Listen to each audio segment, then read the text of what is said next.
music concerts going on, outdoor concerts. Well, way back when, Still River was the granddaddy of them all, Woodstock, and we went there. Left one afternoon in a white van and a little Toyota. You know, not exactly sure what we were in for. And if you look on the album, original album, on the back, you could find a picture of this little field with cornfield on the left. Down the corner, you could see a little white van and a little Toyota with the trunk missing, the trunk lid missing. Anyway, we left at night before about 7 or 8, and we got down on Route 84 West, New York State, and we started hitting lots of traffic. We're going through all these little small towns off of 84, and traffic got pretty bad, so we pull into this field where these other cars were, and people were camping out, and all the freaks, as they called them, were there, and the hippies, and whoever else. And like, it was such a hodgepodge of people, mostly young college and high school people, really retro looking nowadays. And so next morning, we didn't sleep much. A lot of stuff was getting passed around, food, beverages of all types, wine, beer, assorted other items.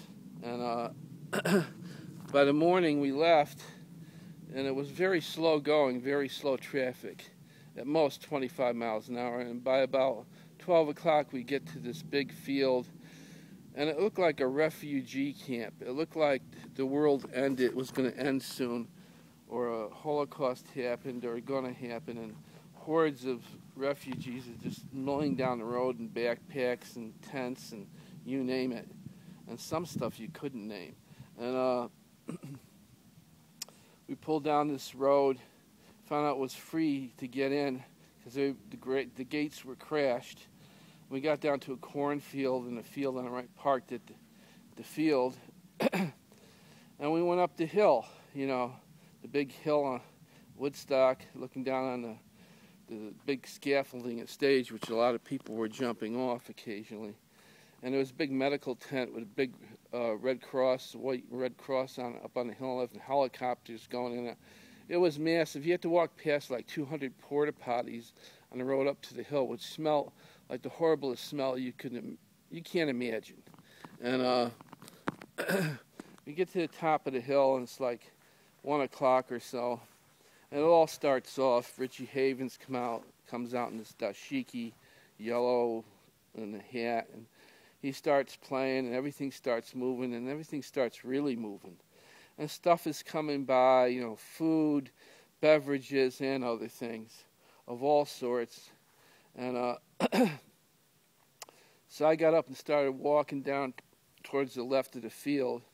There was like this little dirt road down to the stage, and I was following that down, and there's a big gate by the left of the stage down there, and there was this big guy dressed as a genie, this big black guy. I mean, his skin was actually black. He was the first really black person I've ever seen, like very, very dark, and an incredible looking fellow. He was so huge. The only person that I know that came to the size of this fellow was a fellow I worked with years ago named Winston, and he was huge.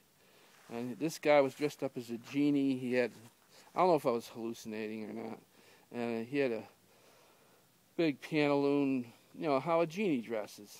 And it was incredible. He had a turban on with a big ruby in it, and a big gold ring in his ear, and a big red ruby in his forehead. And he would go, ah, ha, ha, ha. He had this huge sword.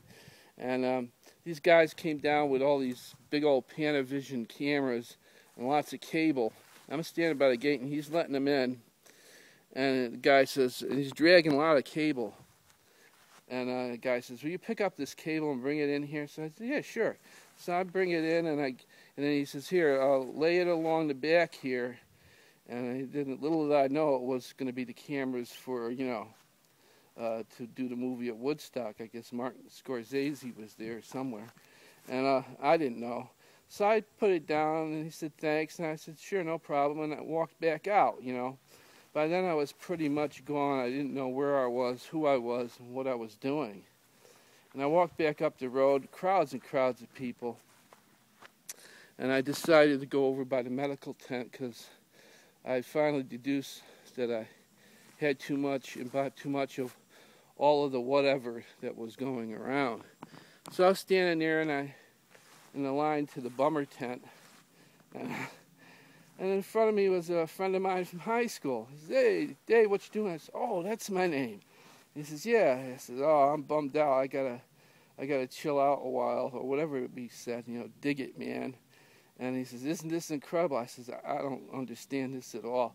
And this is incredible." So I went to see the nurse. She says, "Well, you'll be all right in a couple hours." She gave me something to drink. And I walked out and sat down on a blanket with this Oriental woman who was feeding me like slices of apple and peaches and stuff. And finally I came back to my senses and went back out to the hill and watched a couple of shows. And anybody who was anybody was there. Jimi Hendrix played like 4 to 6 in the morning. I got to see a little bit of that, but I saw him before in New York years before, so a couple years before when he wasn't Jimi Hendrix. So that was Woodstock.